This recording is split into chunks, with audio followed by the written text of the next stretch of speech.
Hi, what we're going to show you this week, I'm just going to very quickly mention fennel. It's in a couple of the boxes next week. Just going to really mention about storing it. If it comes and it's got the feathery tops on, don't throw them away, but store it. Just chop and store this in the fridge. With these, don't just get rid of them. You can use them to flavour fish, either to stuff it or on the top. You can also put a little bit in salads as well, but very, very usable. It's just got a slightly weaker flavour than fennel, the herb itself. The main veg that I'm going to talk about actually is squash this week. We've got butternuts here, and this is a cabacha squash, which will be in some of the boxes. They do vary a little bit in size. This one is a green cabacha, but yours might also be a sunshine one, which is an orangey one.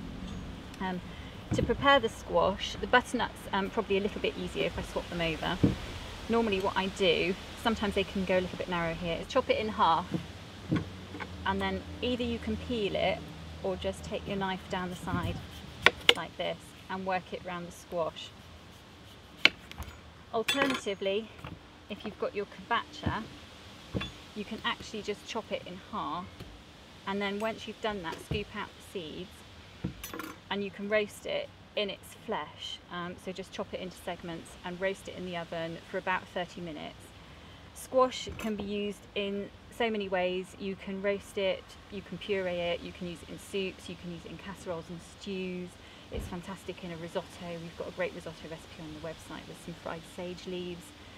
But very, very versatile, and storage wise, doesn't need to go in the fridge. It's really happy just in the kitchen. Just put it on a shelf and it will keep there for a good couple of weeks, and sometimes even longer than that. We've also got swede in a lot of the boxes this week. You might have turnips actually as well.